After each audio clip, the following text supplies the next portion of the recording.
ആയിട്ട് വന്നിട്ടുള്ളത് നമ്മുടെ AS1 നോട്ട്സിൽ നിങ്ങൾക്ക് ഫ്ലോ ചാർട്ട് കാണാൻ പറ്റും. അത് ഞാൻ ഡിസ്കസ് ചെയ്തില്ല.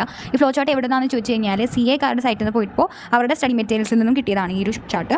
ഓക്കെ, അപ്പോൾ ഞാൻ ഈ വളരെ ചുരുക്കത്തിൽ AS1 നമ്മൾ പഠിച്ച കാര്യങ്ങൾ ജസ്റ്റ് ഒന്ന് റിവിഷൻ ചെയ്ത് പോവാണ്. Hope this will be helpful for U.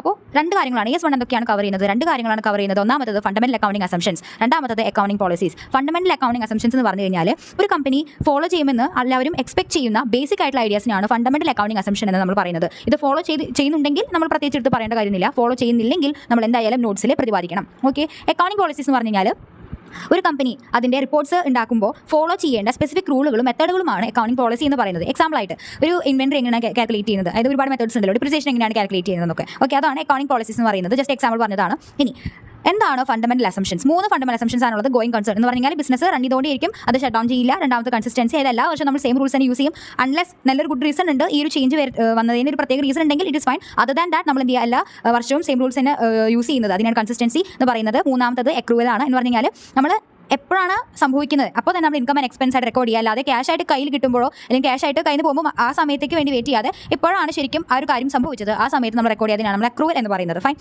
ഇനി നമ്മളിതൊക്കെ ഫോളോ ചെയ്താൽ നമ്മളിതെടുത്ത് പറയേണ്ട കാര്യമില്ല. No need to mention anything. If you don't follow follow ചെയ്യുന്നില്ലെങ്കിൽ നമ്മൾ എന്ത് ചെയ്യണം, ഫിനാൻഷ്യൽ സ്റ്റേറ്റ്മെന്റ്സിൽ മസ്റ്റ് ആയിട്ടും പറയണം. ഇനി എങ്ങനെയാണ് കമ്പനി അക്കൗണ്ടിംഗ് പോളിസീസ് ചൂസ് ചെയ്യേണ്ടത്? അക്കൗണ്ടിംഗ് പോളിസി ചൂസ് ചെയ്യുമ്പോൾ ഈ 3 കാര്യങ്ങൾ മനസ്സിലുണ്ടായിരിക്കണം. Prudence, substance over form, materiality.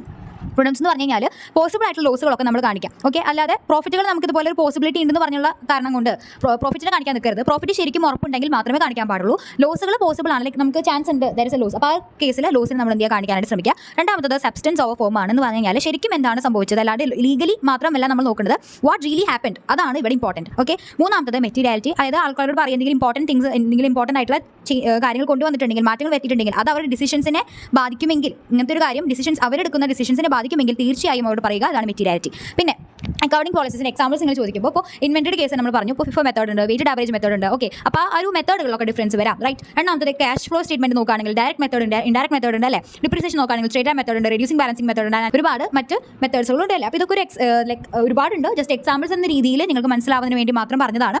Okay, അത് കഴിഞ്ഞു. ഇനി consideration in selection of accounting policies simple ആണ്. അത് നമ്മൾ അക്കൗണ്ടിംഗ് പോളിസീസ് സെലക്ട് ചെയ്യുന്ന സമയത്ത് എന്താ ഉറപ്പുവരുത്തണം? True and fair view of the state of affairs of the enterprise as at the balance sheet date, പിന്നെ correct determination of profit or loss for that period. Simple ആണ്, നമുക്ക് വായിക്കുമ്പോൾ തന്നെ മനസ്സിലാവുന്നുണ്ട്. ഓക്കെ, ഇനി നെക്സ്റ്റിലേക്ക് കടക്കാണ്. ഒരു കമ്പനി അതിന്റെ പോളിസി ചേഞ്ച് ചെയ്യുവാണെങ്കിൽ 2 സിറ്റുവേഷൻസിലൂടെയാണ് കടന്നു പോകുക. ഒന്നാമത്തെ സിറ്റുവേഷൻ, ആ കമ്പനിയുടെ നടത്തിയിട്ടുള്ള ആ ചേഞ്ച് ആ വർഷത്തിലെ ആ കമ്പനിയുടെ പ്രോഫിറ്റിനെ ബാധിച്ചിട്ടുണ്ടെങ്കിൽ ആ പ്രോഫിറ്റിന് എത്രത്തോളം അത് ബാധിച്ചിട്ടുണ്ടെന്നുള്ള കാര്യം നമ്മൾ പ്രതിപാദിക്കണം. അതുപോലെ തന്നെ എക്സാക്ട് ന്യൂമറിക്കൽ വാല്യൂ അറിയില്ലെങ്കിൽ നമ്മൾ ഇങ്ങനെ ഒരു ചേഞ്ച് വരുത്തിയിട്ടുണ്ട്, അതുകൊണ്ട് പ്രോഫിറ്റിന് ഇങ്ങനെ ഒരു മാറ്റം വന്നിട്ടുണ്ടെന്ന കാര്യം നമ്മൾ പറയണം. ഓക്കെ, മെൻഷൻ ചെയ്യണം. രണ്ടാമത്തത്, ഈ ഒരു ചേഞ്ച് ഇപ്പോൾ എഫക്ട് ചെയ്യില്ല, ഭാവിയിലെ എഫക്ട് ചെയ്യാൻ ചാൻസ് ഉണ്ട്. ഈ വർഷത്തിലെ പ്രോഫിറ്റ് ഒന്നും ബാധിക്കുന്നില്ല, ബട്ട് ഭാവിയിൽ അത് ബാധിക്കാൻ ചാൻസ് ഉള്ള അവസ്ഥയിലാണെങ്കിൽ നമ്മളത് ആൾക്കാരോട് പറയണം. ലൈക്ക് ഇങ്ങനെ ഒരു ചേഞ്ച് വരുത്തിയിട്ടുണ്ട്, ഭാവിയിൽ ഇങ്ങനെ ചേഞ്ച് വരാൻ ചാൻസ് ഉണ്ടെന്നുള്ള കാര്യം.